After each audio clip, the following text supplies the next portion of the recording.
The crack of a gunshot echoed through the narrow canyon as Lillian Jones clutched her children tighter against her heaving chest, the pounding of her heart nearly drowning out their terrified whimpers. Blood trickled down her temple where a stray bullet had grazed her skin, but she couldn't stop running, not when Frank's drunken roars still followed them down the dusty trail leading away from the only home her children had ever known. It was 1877, in the unforgiving Nevada territory, and Lillian had finally gathered the courage to flee after 5 years of escalating brutality. Her son Thomas, barely 6 years old, clung to her skirts while she carried 4-year-old Sarah on her hip.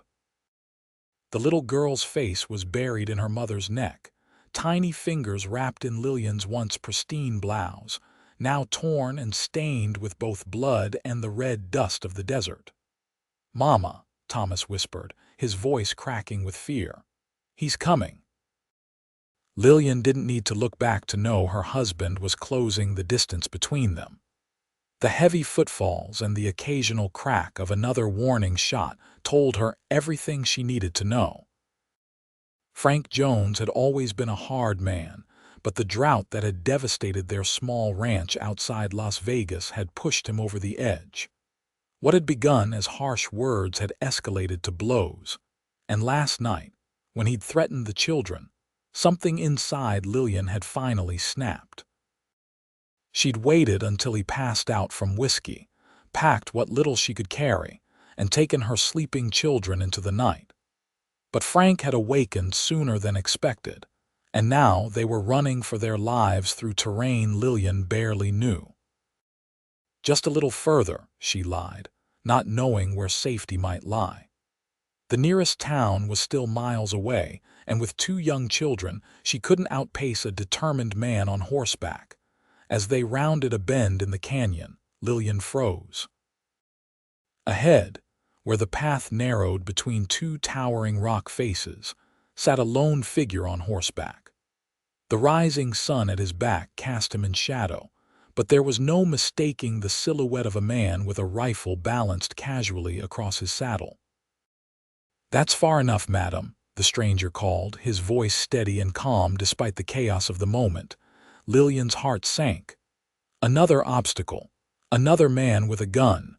She clutched her children tighter and took a step back, only to hear Frank's voice booming behind them. "Lillian, you bring my children back right now, you faithless whore." The stranger on horseback shifted, adjusting his position to see past Lillian to the approaching threat. In the growing light, Lillian could now make out his features, a young man, perhaps 30, with sun-weathered skin and eyes the color of the Nevada sky. He wore simple clothes, dusty from the trail, and a worn cowboy hat pulled low. "Those your children?" he asked quietly, his eyes never leaving the approaching figure behind her. "Yes," Lillian managed, her throat tight with fear. The man nodded once, then raised his rifle and pointed it directly at the space between Lillian and her pursuing husband. "That's close enough, mister," he called out, his voice carrying easily through the canyon. "The lady doesn't seem keen on talking with you just now."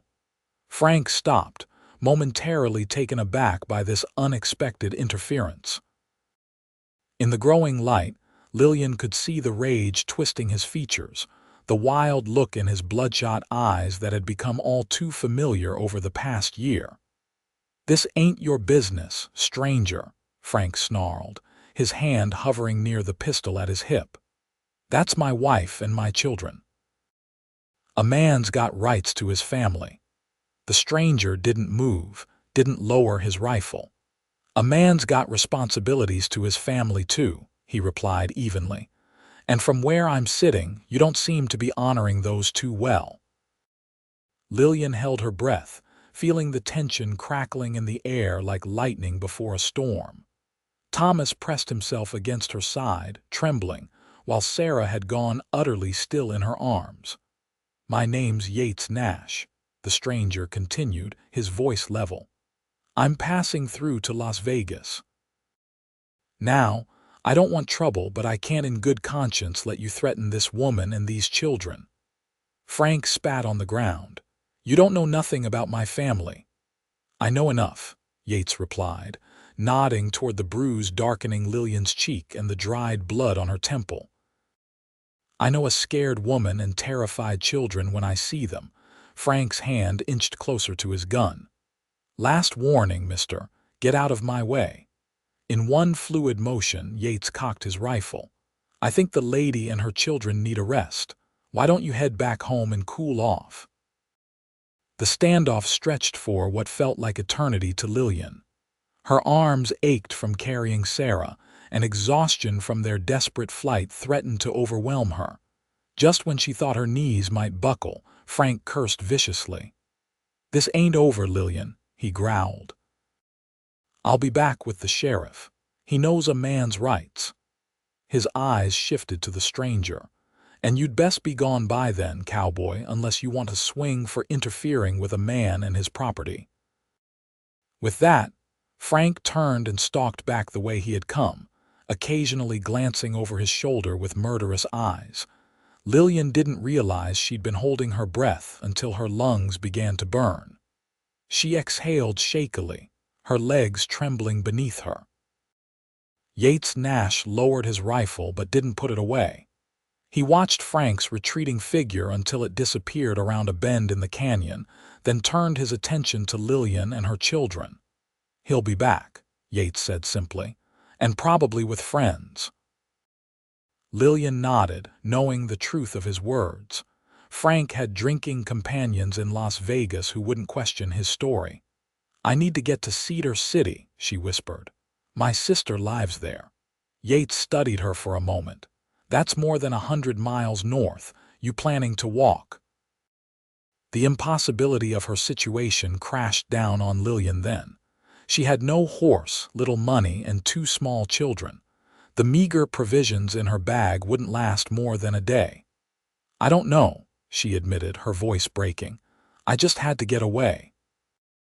Something in Yates's expression softened. He dismounted in one smooth motion, keeping his rifle ready but no longer aimed. Up close, Lillian could see he was younger than she'd first thought, perhaps 28, with a lean, muscular build that spoke of a life spent in the saddle. "My camp's just over that ridge," he said, nodding toward a rocky outcropping to the east. "Got coffee brewing and some breakfast nearly ready. You and your little ones look like you could use some food and rest before deciding your next move." Lillian hesitated, weighing the risk of trusting this stranger against the certainty of Frank's return. "Mama, I'm hungry," Thomas whispered, tugging at her skirt. That decided it. "Thank you, Mr. Nash," she said formally, trying to maintain some dignity despite her desperate situation. "We would be grateful for some breakfast." Yates nodded, not pushing for more conversation. "I'll lead the way. Stay close." He didn't offer to carry Sarah or help with their small bundle of possessions, seeming to understand that Lillian needed to keep her children close. Instead, he led his horse by the reins, setting a pace that Thomas could manage despite his exhaustion. The camp was simple but well established, with a small fire carefully built to minimize smoke. A coffee pot sat on a rock near the flames, and a pan of beans and bacon sizzled invitingly. Lillian's stomach growled audibly at the smell. "Sit," Yates said, gesturing to a fallen log. "Food's ready." Only now did Lillian set Sarah down, keeping the child nestled against her side.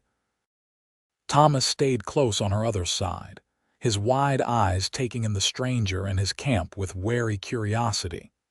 Yates moved with quiet efficiency, serving beans and bacon onto tin plates and pouring coffee into a cup for Lillian.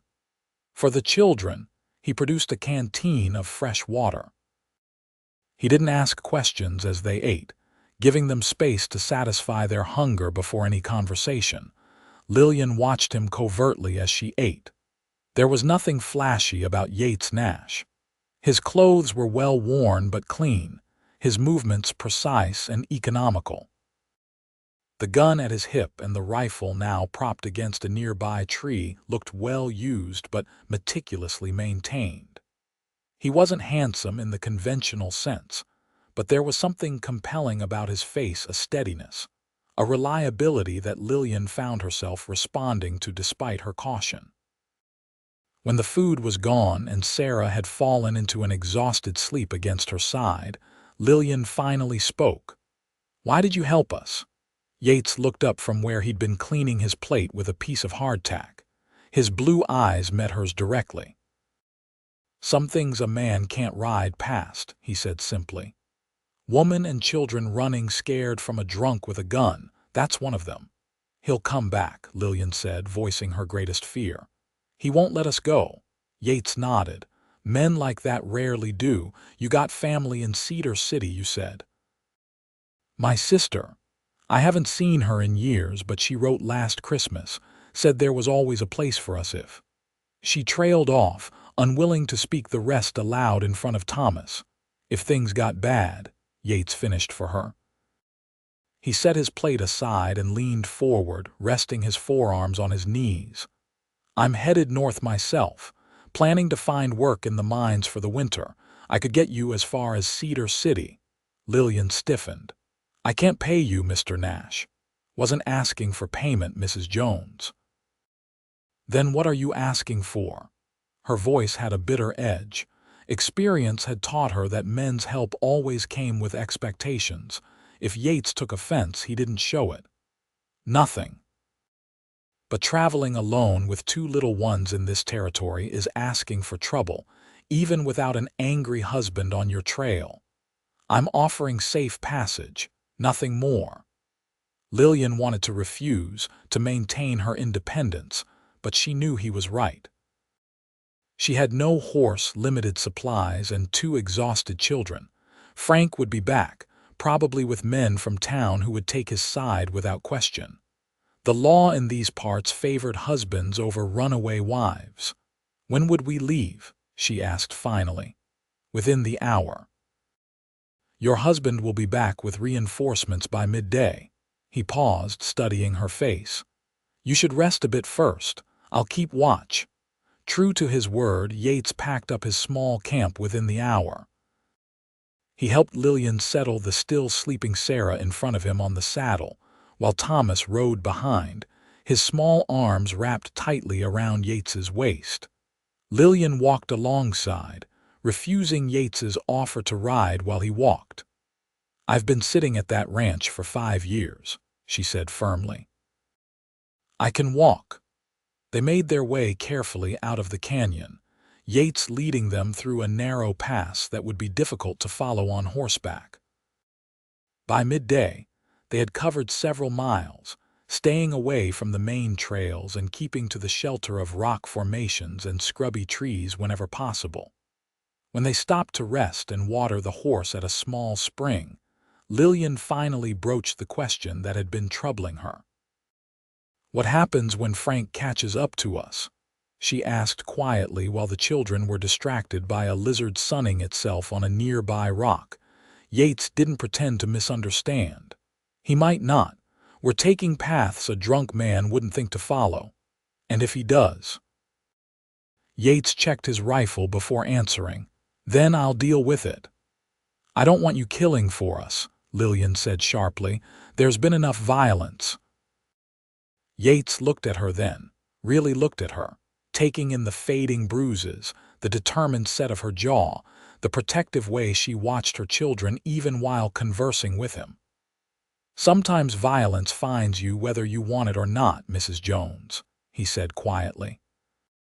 "But I don't aim to kill anyone if it can be helped. I've seen enough death to last a lifetime." Something in his tone made Lillian curious. "Were you in the war, Mr. Nash?" He nodded once. "Union cavalry. Too young to see much action until the end, but I saw enough." That explained his ease with weapons and horses, his watchful nature. Lillian wanted to ask more but didn't press. She had her own secrets after all. They continued north, making slow but steady progress. As the day wore on, Thomas began to flag, his small legs struggling to keep pace even after periods of riding. By late afternoon, Yates called a halt in a sheltered draw where a small stream provided fresh water. "We'll camp here tonight," he announced. "Good water, defensible position.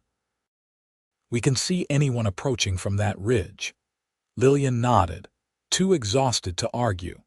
Her feet were blistered from walking in boots not meant for such travel, and her arms ached from carrying Sarah when the child grew restless on horseback. Yates proved to be an efficient campmate, quickly establishing a small fire and preparing a simple meal from his provisions. He didn't hover or press for conversation, giving Lillian space to tend to her children and her own needs. After dinner, when the children had fallen asleep wrapped in a blanket Yates provided, Lillian finally allowed herself to relax slightly. "Thank you," she said quietly, staring into the small fire. "For all of this." Yates nodded, whittling a piece of wood with a small knife. "You want to tell me what happened back there? Might help to know what we're dealing with." Lillian was silent for a long moment, considering how much to share. "Frank wasn't always like that," she began hesitantly. "When we married, he was kind enough, hardworking. He had a small ranch outside Las Vegas that he inherited from his uncle. It wasn't much, but we were making it work." She paused, remembering those early days with a mixture of fondness and bitter regret. "Then the drought came 3 years ago. We lost most of the cattle. Frank started drinking. At first it was just words, cruel ones, but only words. Then he started with his fists." Her hand unconsciously rose to touch her cheek, where a fading yellow bruise still marred her skin. "I would have left sooner, but where could I go with 2 small children? No money, no family nearby." She shook her head. "Last night he came home drunker than usual. He threatened Thomas, said the boy was too soft, needed to be toughened up. He grabbed him so hard." Her voice broke. "You don't need to explain," Yates said quietly. "I've seen his kind before." "I waited until he passed out," Lillian continued, needing to finish now that she'd started. "Packed what I could carry and took the children. I thought we'd have more of a head start, but he must have woken up almost immediately." Yates was silent for a long moment, his knife pausing in its rhythmic carving. "Your husband likely went to the sheriff in Las Vegas by now," he said finally. "He'll have told them you stole from him, maybe that you're unstable. In these parts, the law tends to side with the husband." "I know." Lillian's voice was barely audible. "That's why we need to reach Cedar City, cross into Utah territory. My sister's husband is well respected there. They might listen to him." Yates nodded. "We'll need to be careful, avoid towns, stick to less traveled routes. It will take longer." "Yes. But better safe than captured." The word hung between them in the growing darkness. Captured. Like she was a criminal, a fugitive. In the eyes of the law, perhaps she was. A wife who fled her husband, taking his children, had few rights. "Get some sleep," Yates said after a while. "I'll take first watch. We'll start moving before dawn." Lillian wanted to protest, to insist she take a turn at keeping watch, but exhaustion was pulling at her limbs, making her eyelids heavy. She nodded gratefully and moved to curl up beside her children, pulling the blanket over all 3 of them. Just before sleep claimed her, she saw Yates silhouetted against the night sky, rifle across his knees, steadfast and vigilant. For the first time in years, Lillian felt something close to safe. The next few days fell into a pattern. They would wake before dawn, eat a quick breakfast, and travel until the heat of midday made it necessary to rest. Yates was careful to choose paths that wouldn't be obvious to pursuers, often leading them through terrain that slowed their progress but made them harder to track. As they traveled, Lillian began to learn more about her taciturn companion. Yates Nash had grown up in Ohio, joined the Union Army at 17 by lying about his age, and had been wandering the Western territories, since the war ended. He didn't speak much of his past, but occasionally would drop small details: a brother who died of typhoid as a child, a father who'd taught him to hunt, a mother who'd made the best apple pie in the county. In turn, Lillian found herself sharing pieces of her own history. She'd grown up in Missouri, the daughter of a schoolteacher. Her sister had married and moved to Utah Territory with the wave of Mormon settlers, though Lillian herself hadn't converted. She'd met Frank when he passed through her town selling horses, charmed by his confidence and tales of adventure in the West. "I was 19, she admitted one evening as they sat by the fire, the children already asleep. "Young and foolish. I thought I wanted adventure." Yates glanced up from cleaning his rifle. "We're all young and foolish at some point." "What was your folly?" Lillian asked, surprising herself with her boldness. Yates was quiet for so long she thought he wouldn't answer. Finally, he set the rifle aside. "Thinking I could save everyone," he said quietly. "In the war and after. Took me a long time to learn you can't save people who don't want saving, and you can't save everyone who does." Their eyes met across the fire, and something passed between them, a recognition, perhaps, of shared pain and resilience. The moment was broken by a distant sound that made Yates stiffen. He raised a hand for silence, listening intently. Lillian felt her heart begin to race as she strained to hear what had caught his attention. "Riders," he said finally, his voice barely audible. "At least 3, maybe 4. "Frank," Lillian whispered, instinctively moving closer to her sleeping children. "Possibly, or could be anyone. Either way, we need to move." He was already on his feet, quickly and quietly dousing the fire. "Wake the children. Keep them quiet." Lillian gently roused Thomas and Sarah, whispering reassurances as she helped them gather their few belongings. Yates had the horse saddled and ready in minutes, his movements efficient despite the darkness. "There's a ravine about half a mile east," he said, loading their supplies. "Good place to hide and see who's following without being seen." They moved through the night in tense silence, Yates leading the horse with both children now riding, Lillian following close behind. The moonlight was just enough to illuminate the path, but Yates seemed to know the way instinctively, navigating around obstacles and choosing the quietest route. The ravine was deeper than Lillian had expected, with steep sides and a narrow floor. At the bottom, a trickle of water created a small stream, just enough to mask their tracks. Yates helped them all dismount, then secured the horse where it couldn't be seen from above. "Stay here," he instructed, checking his weapons. "I'm going to climb up and see who's following." "Be careful," Lillian said, clutching Sarah to her chest as the child whimpered softly. Yates paused, looking back at her.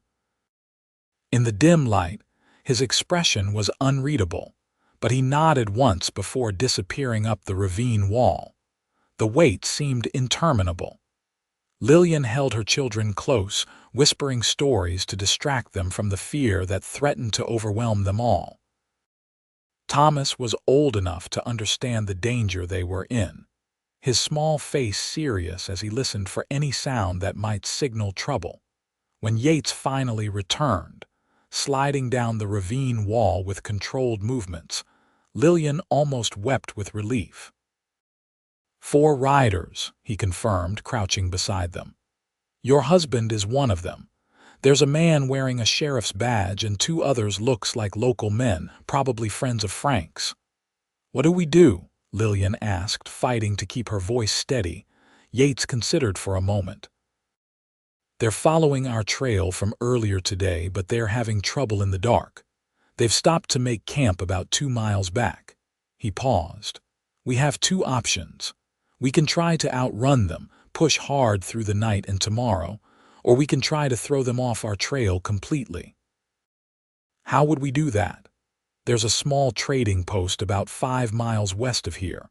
Belongs to a Shoshone man I know. He might help us." Yates glanced at the children, clearly considering their stamina. It would mean traveling through rough country tonight, but if we can reach it, we might be able to get fresh horses and supplies, maybe even someone to lead your husband's party in the wrong direction. It was a risk, Lillian knew.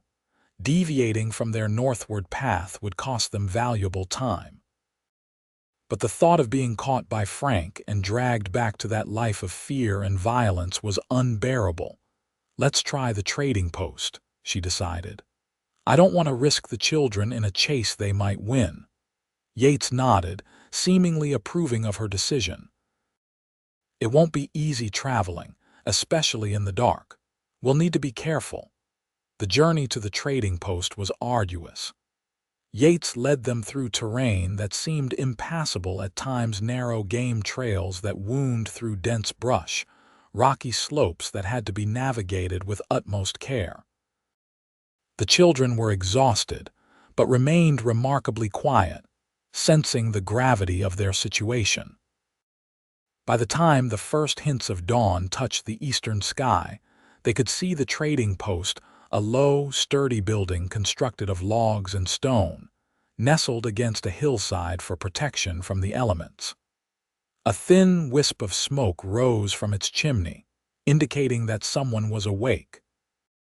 Yates approached cautiously, keeping Lillian and the children hidden behind a rocky outcropping until he could be sure of their welcome. Lillian watched as he rode slowly into the clearing, his posture alert but non-threatening. A man emerged from the building, rifle in hand but pointed at the ground. Even from a distance, Lillian could see he was Native American, tall and imposing despite his age, which she guessed to be around 60. A brief conversation followed, with Yates dismounting and approaching on foot. After a few minutes, the older man nodded and gestured toward where Lillian and the children were hiding. "It's safe," Yates called to her. "This is Blue Hawk. He's an old friend." Lillian emerged cautiously, leading the children by the hand.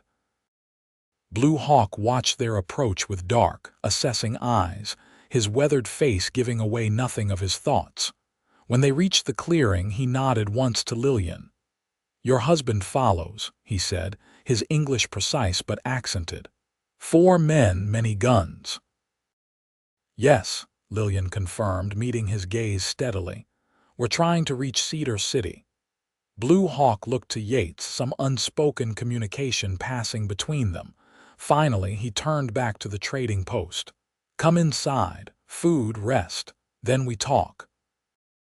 The interior of the trading post was surprisingly comfortable, with a stone fireplace, sturdy wooden furniture, and shelves lined with goods of all sorts, from basic necessities like flour and coffee to more luxurious items like bolts of fabric and glass beads.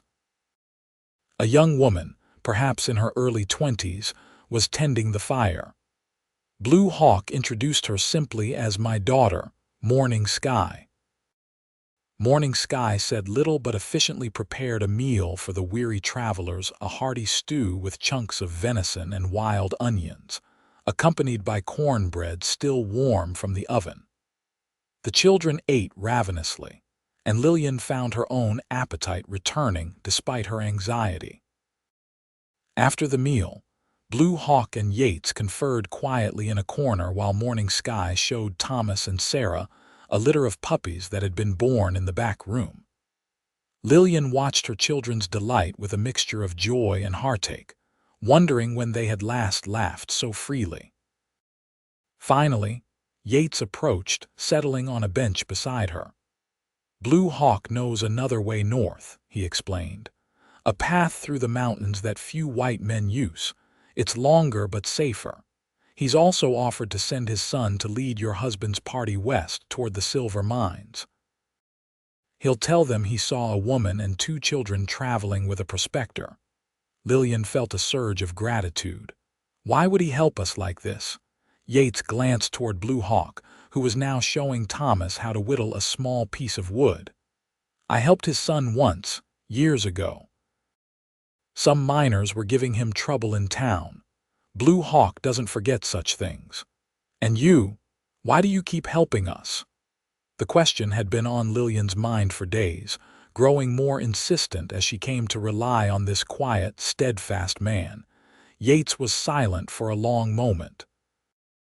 "When I came back from the war," he said finally, "my mother had remarried. Her new husband was a mean drunk, not unlike your Frank. By the time I arrived home, she'd been living with his abuse for nearly 2 years. His jaw tightened. I was too late to help her. She died of her injuries the day after I returned."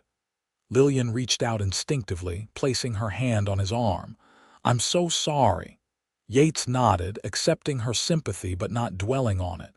"I couldn't save her, but maybe I can help you and your children reach safety." Their eyes met, and Lillian felt something shift between them, a deepening of the tentative trust that had been building over their days of travel. She saw in Yates not just a protector, but a man carrying his own burdens, his own regrets. A man who understood what it meant to be afraid, to be helpless, and to finally take a stand.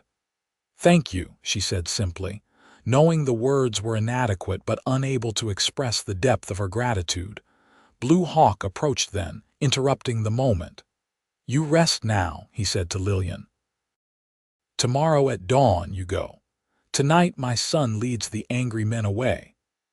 That night, for the first time since fleeing her home, Lillian slept deeply and dreamlessly, her children nestled beside her on a pallet of clean furs in a small back room of the trading post. The knowledge that Yates was keeping watch, along with Blue Hawk and his family, allowed her to surrender to exhaustion at last. Morning came too soon. Blue Hawk's son had returned in the night, reporting that Frank's party had taken the bait and headed west, believing they were following a fresh trail. It wouldn't fool them forever, Blue Hawk warned, but it would buy Lillian and her children precious time. They departed at first light, supplied with fresh horses, a gentle mare for Lillian, and a sturdy pony for the children to ride together, with Yates leading the way on his own refreshed mount. Blue Hawk provided them with ample provisions and a detailed description of the mountain path they were to follow. 3 days to reach the northern pass, he told them, pointing to landmarks visible in the distance. Then 2 more to Cedar City if you ride well. Lillian tried to pay him for his help and supplies, offering the few coins and small pieces of jewelry she had brought from home, but Blue Hawk refused. "Yates Nash is brother to my people," he said simply. "His friends are welcome here." As they prepared to depart, Morning Sky approached Lillian with a small package wrapped in soft leather. "Medicine," she explained quietly, "for the journey. And this." She pressed a small, intricately beaded pouch into Lillian's hand. "Protection for the children." Touched by the young woman's kindness, Lillian impulsively embraced her. "Thank you for everything." Morning Sky returned the embrace briefly before stepping back, her expression solemn. "Be safe, be strong." The mountain path was as challenging as Blue Hawk had warned, winding through high passes and dense pine forests.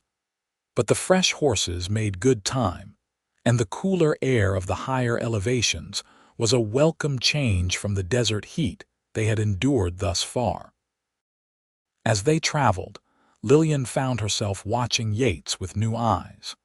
The story he had shared about his mother had revealed a vulnerability, a depth of feeling beneath his controlled exterior that intrigued her.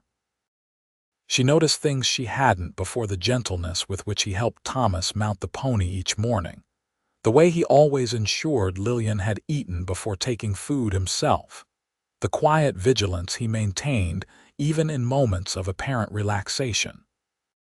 For his part, Yates seemed more at ease as well, occasionally sharing stories from his travels or pointing out interesting features of the landscape to the children. Thomas had taken to trailing after him whenever they made camp, watching intently as Yates tended the horses or built a fire. Even Sarah, usually shy with strangers, had begun to reach for Yates when she was tired, allowing him to carry her when the trail became too difficult for the pony to navigate safely. On the third night, as they camped in a sheltered grove high in the mountains, Thomas asked the question that had clearly been on his mind for days. "Mr. Yates, are you going to stay with us in Cedar City?"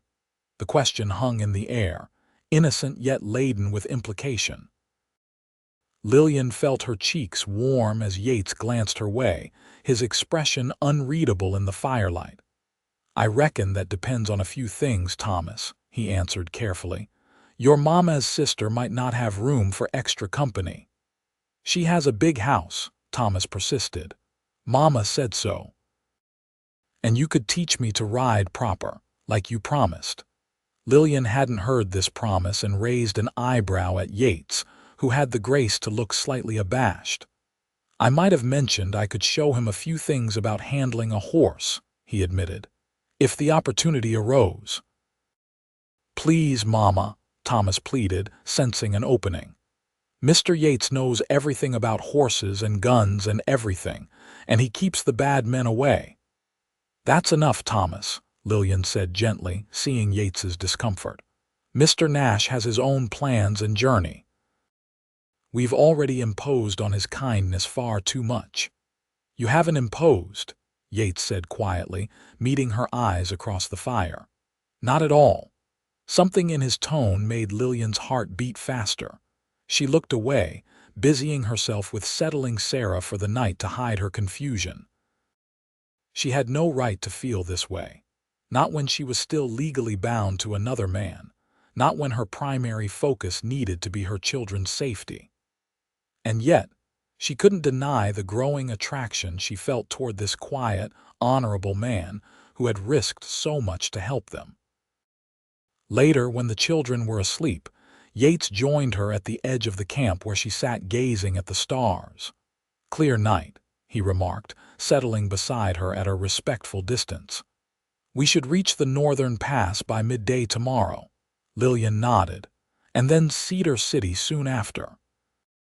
"I can hardly believe we've come so far." "Your sister, will she welcome you?" Yates asked. Even with the complications, Lillian considered the question. She hadn't seen Rebecca in nearly 6 years and their correspondence had been sporadic. "I think so," she said finally. "Rebecca has always been kind-hearted, and her husband is well established in the community. A merchant." Yates nodded, his gaze still on the stars above. "Good, you'll need allies." "What about you?" Lillian found the courage to ask. "What will you do once we reach Cedar City?" He was quiet for a long moment. "I hadn't planned that far ahead," he admitted. "I was headed north for work in the mines, but that was just for lack of better options. You don't strike me as a miner, Mr. Nash." A small smile tugged at his lips. "No. What do I strike you as, Mrs. Jones?" The formal address reminded Lillian of her married state, of the complications that still lay ahead.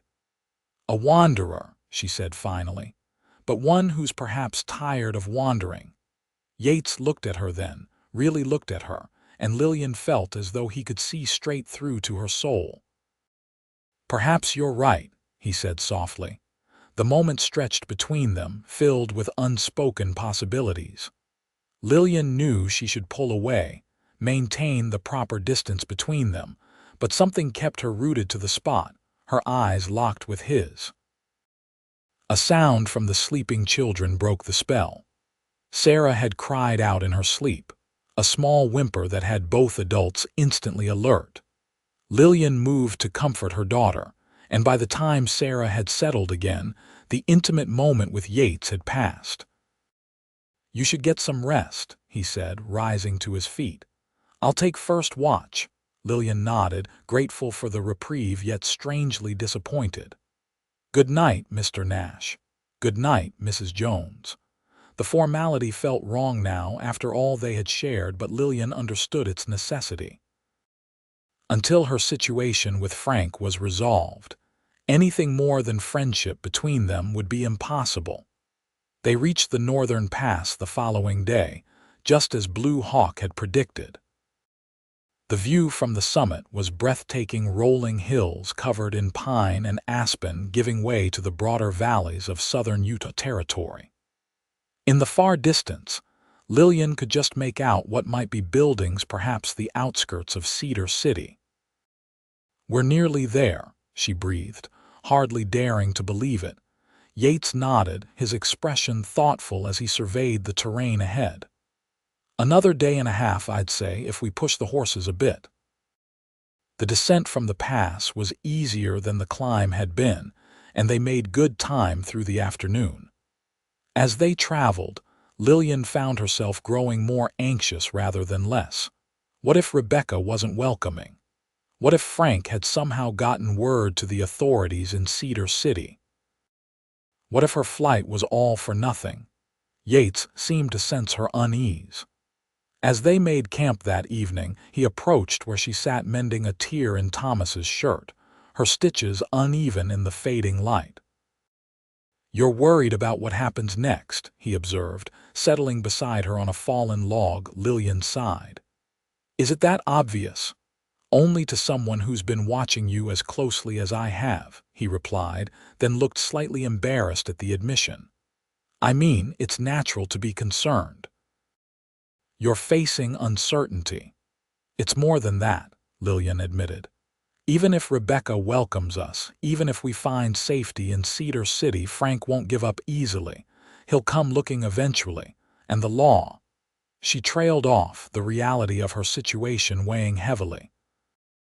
"The law generally favors husbands," Yates acknowledged. "But not always, especially in cases of abuse. And Utah Territory might be different from Nevada in that regard. The Mormon communities have their own ways." "Rebecca's husband isn't Mormon," Lillian said. "They live in Cedar City because it's a good place for his business, but they attend the Methodist church there." Yates nodded. "Still, you'll have a better chance with family supporting you, and time and distance can work in your favor. Frank may decide it's not worth the effort to pursue you across territorial lines." "You don't know Frank," Lillian said quietly. "He doesn't let go of what he considers his property, and he'll be furious about being made to look foolish." Yates was silent for a moment, considering. "Then we'll need to think about more permanent solutions." The "we" caught Lillian's attention. "You speak as though you'll be staying." Yates met her eyes directly. "Would that be unwelcome?" Lillian's heart skipped a beat at the question and all it implied. "No," she said softly. "It would not be unwelcome at all, but I can't ask you to take on my troubles." "You didn't ask. I'm offering." He hesitated, then added more quietly, "I find I'm not ready to say goodbye to you and the children just yet." Before Lillian could respond, Thomas came running over, excitedly reporting that he'd found a frog near the small stream where they'd made camp. The adult conversation was set aside as both Lillian and Yates admired the boy's discovery, but the unspoken words hung in the air between them, full of potential. The next day's journey was uneventful but tense, as they drew closer to Cedar City. Yates became more vigilant as they approached more populated areas, carefully avoiding the main trails and keeping to the cover of trees and hills whenever possible. By late afternoon, they could see Cedar City clearly, a modest settlement nestled against the hills, with a main street lined with businesses and homes spreading outward. Smoke rose from chimneys, and they could make out figures moving about the streets even from a distance. Yates called a halt on a wooded ridge overlooking the town. "We should wait until dusk," he suggested. "Less attention that way. Where does your sister live?" Lillian described what she remembered from Rebecca's letters, a two-story house on the north side of town, near the mercantile that her husband operated. "It has blue shutters," she recalled, "and a big maple tree in the yard." Yates nodded. "I'll go in first, make sure everything's safe." "Where would you and the children wait?" "I'm coming with you," Lillian said firmly. "We've come this far together. Besides, Rebecca hasn't met you. She'd have no reason to trust a stranger asking about her. Yates looked as though he might argue, but then nodded, acknowledging the sense in her words.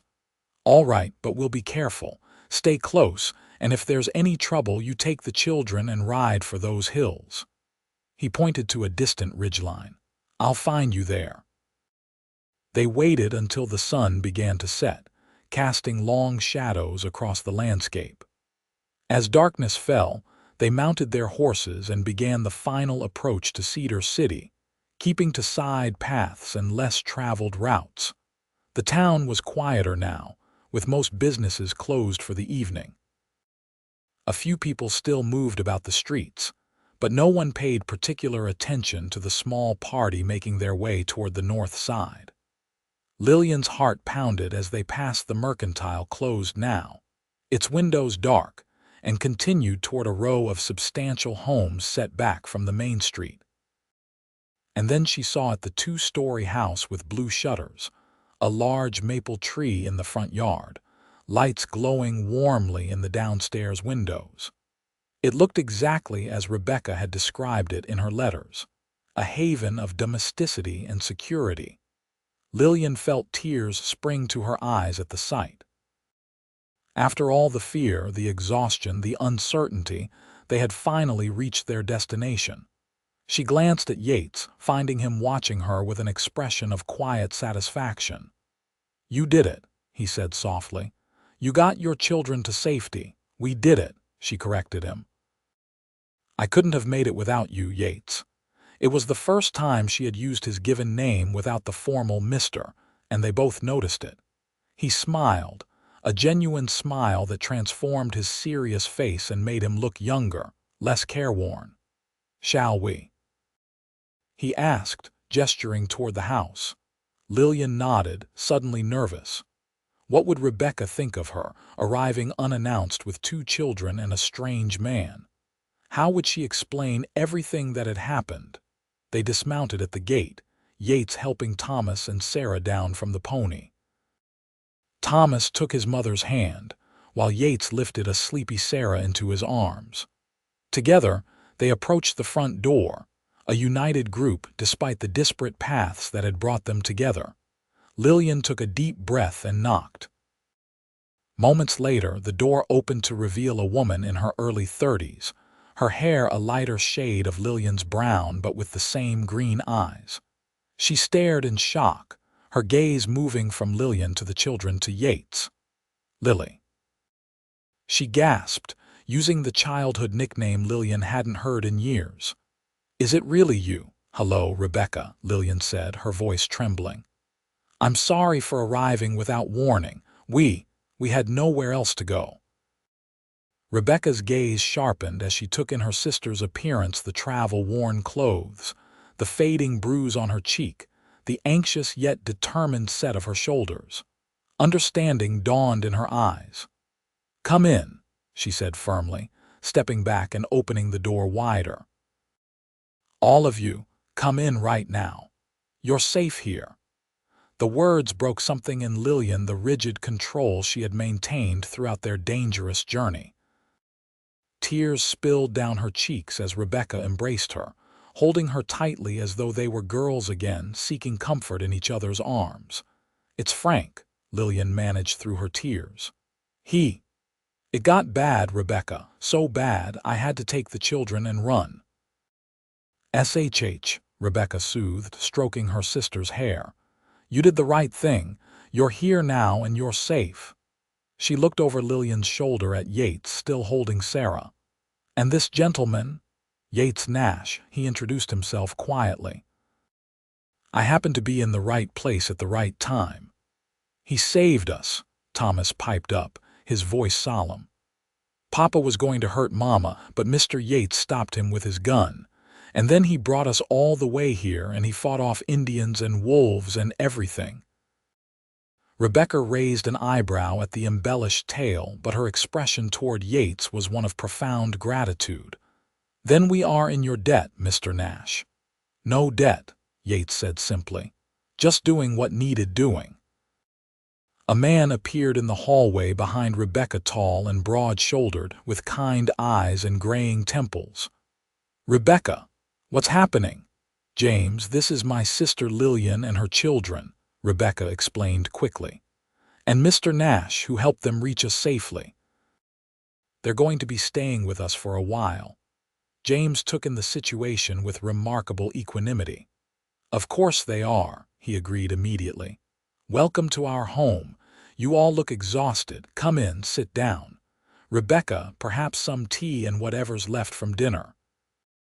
The next hour passed in a blur for Lillian. Rebecca and James ushered them into a comfortable parlor, brought food and drink, and listened with growing concern as Lillian explained the situation with Frank. The children, overwhelmed by the warmth and safety after their long journey, soon fell asleep on a plush sofa, Thomas's head on his sister's shoulder. "He'll come looking eventually," Lillian finished, cradling a cup of tea in her trembling hands. "I know he will," James nodded gravely. "We'll be prepared if he does. I have some influence in town and friends in the sheriff's office. Once they hear what happened, they'll be on our side." "But legally," Lillian began. "Legally, things are complicated," James acknowledged. "But practically speaking, we're in Utah territory now, not Nevada. Different jurisdiction. And no court around here would force children back into a dangerous situation, not once they hear testimony about Frank's behavior." Yates, who had been quietly observing from a chair near the window, spoke up. "It would help to have documentation, statements from neighbors, perhaps, who might have witnessed the abuse." James looked at him with new respect. "That's good thinking, Mr. Nash. I have business connections in Las Vegas. I could make discreet inquiries." The conversation continued, with James and Rebecca offering practical support and reassurance. Plans were made for the immediate future. Lillian and the children would stay in the guest rooms upstairs. Tomorrow, Rebecca would help them get new clothes and other necessities. James would speak with his lawyer friend about the legal implications of Lillian's situation. Through it all, Yates remained somewhat apart, contributing when asked but clearly feeling like an outsider to this family reunion. As the evening grew late, he finally rose from his chair. "I should find accommodations in town," he said. "Give you folks some privacy to get reacquainted." "Nonsense," James said firmly. "We have plenty of room. You'll stay here tonight at least until you decide your next move." Yates hesitated, glancing at Lillian. She met his gaze, trying to convey with her eyes what she couldn't say aloud. "Don't go, not yet." "Thank you," he said finally. "That's very generous." Rebecca showed him to a room at the end of the hall, while James carried the sleeping children upstairs to the guest room that would become theirs. Lillian followed, settling Thomas and Sarah in the large, comfortable bed, marveling at how peaceful they looked in clean surroundings, without the constant fear that had shadowed them for so long. When she came back downstairs, she found Yates standing in the parlor, looking somewhat out of place among the refined furnishings with his trail-worn clothes and weathered boots. "Your sister and her husband seem like good people," he observed quietly. "They are," Lillian agreed, moving to stand beside him. "I'd forgotten how much I missed her until I saw her again." "The children will be happy here," Yates said, his gaze on the window that looked out over the darkened street. "Safe." Lillian studied his profile, noting the tension in his jaw. "And you? What will you do now?" He turned to face her, his blue eyes serious in the lamplight. "That depends." "On what?" "On whether there might be a place for me here," he said carefully. "Not just in Cedar City, but in your life." Lillian's breath caught. "Yates, I know it's complicated," he continued quickly. "You're still married legally. There are the children to consider, and we've only known each other a short time under unusual circumstances." "Yes," Lillian agreed softly, "all of that is true." "But I also know what I feel," Yates said, his voice gaining conviction. "I've wandered for years, Lillian, never staying in one place, never letting myself get attached, until I met you and those children, until I saw your courage and your heart." Lillian felt tears threatening again, but these were different from the tears of relief she had shed earlier. These were tears of possibility, of hope. "I feel it too," she admitted. "This connection between us. But you're right, it's complicated. I need time to establish a new life here to make sure the children are secure, and there's Frank." Yates nodded, accepting her caution. "I understand. I'm not asking for promises, Lillian. Just a chance. A reason to stay in Cedar City for a while." Lillian found herself smiling despite the gravity of their conversation. "I think Thomas already gave you a reason. He's expecting riding lessons, you know." Yates laughed softly. "That he is, but I'd like a reason from his mother as well." Lillian took a deep breath, finding courage in the warmth of his gaze. "Stay, Yates, at least for a while. Let's see what might be possible once the dust settles." He reached out slowly, giving her time to pull away if she wished, and took her hand in his. The touch was simple, nothing improper, and yet Lillian felt it like a promise of security, of tenderness, of a future where fear didn't rule her every decision. "I'll stay," he said simply. The weeks that followed were a time of adjustment and healing for Lillian and her children. Rebecca and James proved to be the perfect hosts, providing not just shelter but genuine affection and support. Thomas and Sarah bloomed in the stable environment, gradually shedding the wariness that had marked them since leaving Nevada. Yates found lodging at a boarding house in town after the first few nights, maintaining a respectful distance while still remaining present in their lives. He helped James at the Mercantile occasionally, and soon developed a reputation in Cedar City as a skilled horseman, offering his services to local ranchers and even beginning to train horses for sale. True to his word, he gave Thomas riding lessons, starting with the gentlest pony James could procure. Even Sarah joined in, perched in front of Yates on his horse as they ambled around the paddock behind James's property, her initial fear giving way to delight. Lillian watched these interactions with growing warmth in her heart, seeing how naturally Yates connected with her children, how patient and kind he was with them. He never tried to replace their father, never overstepped his bounds, but simply offered friendship and guidance when it was welcomed. Legal matters progressed slowly, but steadily. James's lawyer friend advised Lillian on the steps necessary to petition for divorce on grounds of cruelty, a difficult process, but not impossible with the right evidence and testimony. Letters were sent to Las Vegas, discreetly seeking statements from neighbors who might have witnessed Frank's abuse.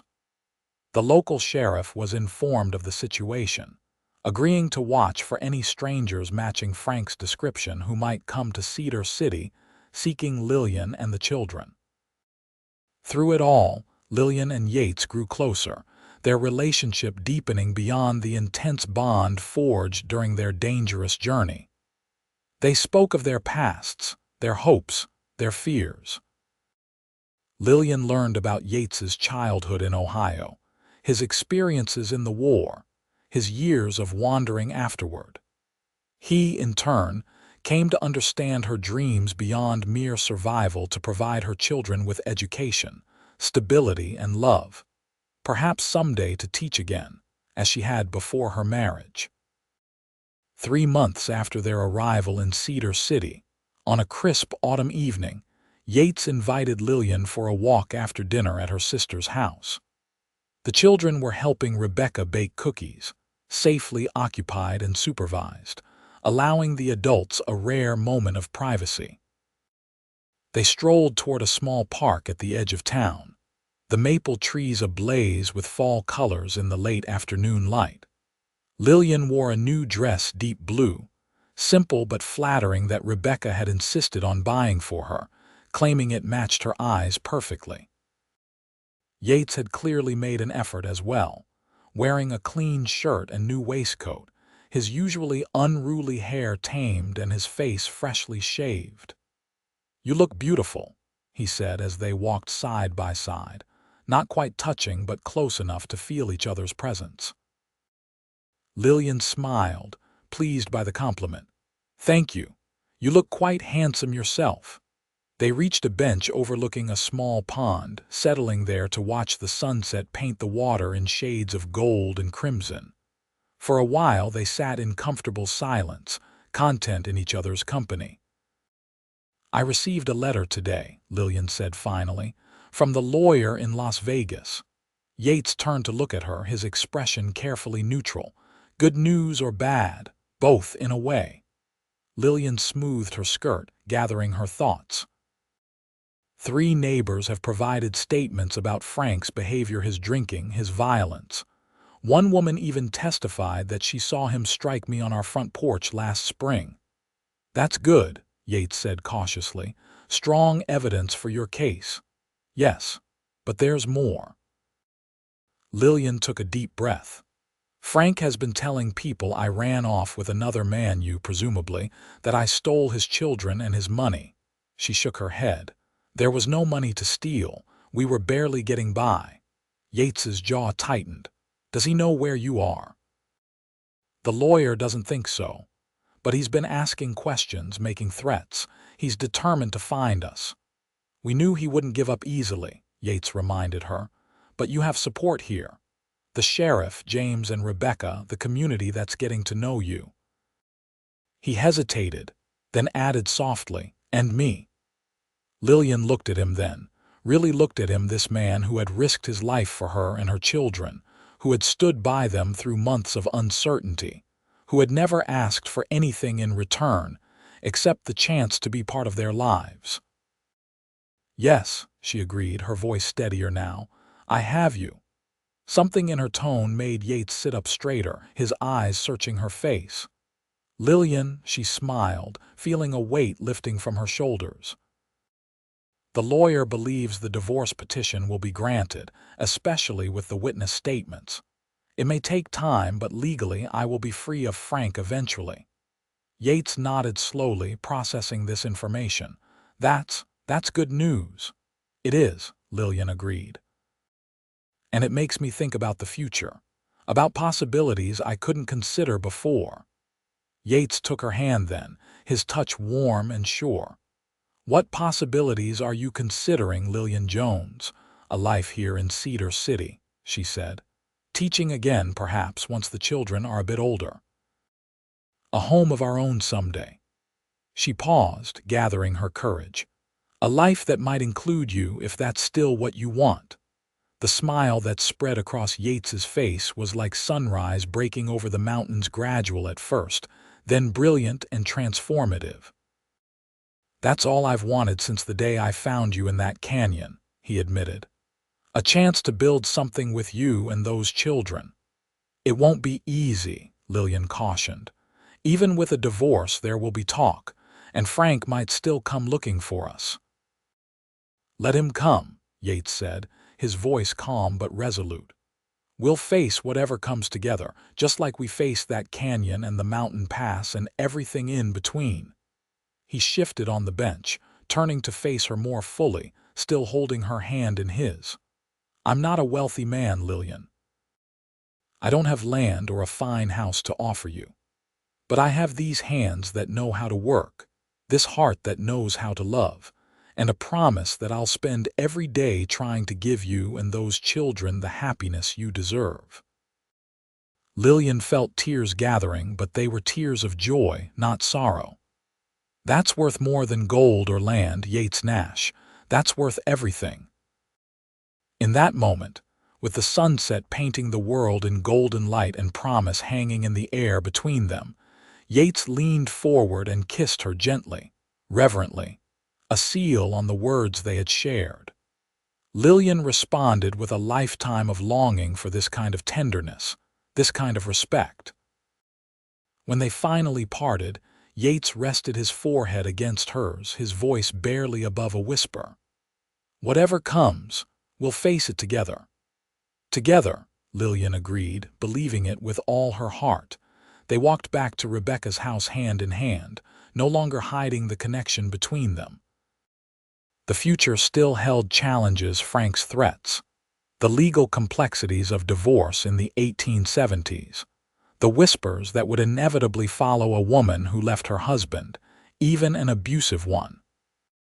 But for the first time since she'd fled into the night with her children, Lillian looked forward with hope instead of fear. 2 years later, on a bright spring morning, Lillian Jones became Lillian Nash in a simple ceremony in Cedar City's Methodist Church. Thomas, now 8, stood proudly as best man, while Sarah, 6, scattered wildflowers before her mother walked down the aisle. Rebecca and James beamed from the front pew, their own infant daughter sleeping peacefully in Rebecca's arms. The divorce had been granted 6 months earlier, after a lengthy but ultimately successful legal battle. Frank had indeed come to Cedar City once, drunk and belligerent, demanding his wife and children. He'd been met by the sheriff, James, and Yates, united in their determination to protect Lillian and her children. Faced with the evidence of his abuse and the solid community standing against him, Frank had eventually retreated, bitter but defeated. Now, as Lillian and Yates exchanged vows before friends and neighbors who had embraced them as part of the community, the shadows of the past seemed finally to fade in the light of new beginnings. They moved into a small house on the edge of town after the wedding, nothing grand, but solid and welcoming, with a barn where Yates kept the horses he trained and a garden where Lillian grew vegetables and flowers. Thomas had his own pony now and was becoming a skilled rider under Yates's tutelage. Sarah had started school and showed a remarkable talent for drawing, filling the house with colorful sketches of their daily life. And when, a year after their wedding, Lillian placed Yates's hand on her belly where their child grew, the circle of love and protection that had begun in a dusty canyon with a stranger blocking the path of danger with his gun was complete. "A family of our own making," Yates said that night as they sat on the porch of their home, watching Thomas and Sarah chase fireflies in the gathering dusk. "Built on choice and love, not obligation or fear." Lillian leaned against his shoulder, content in the life they had forged together. "That day in the canyon, when you blocked Frank's path with your gun, I was terrified. I thought you might be just another danger." Yates chuckled softly, wrapping his arm around her shoulders. "And I thought you might be a woman running from the law, not just a brutal husband." "Life has a way of surprising us," Lillian mused, watching her children laugh in the twilight. "Sometimes for the worse, but sometimes." She looked up at her husband, the man who had risked everything to help a woman and children he didn't know, who had chosen to stay when he could have continued his wandering life, who had loved her children as his own from the first moment. Sometimes for the infinitely better. Yates kissed her then, a promise renewed with every day they shared. And in that kiss was everything they had fought for: safety, belonging, family, and a love born in danger but destined to thrive in peace.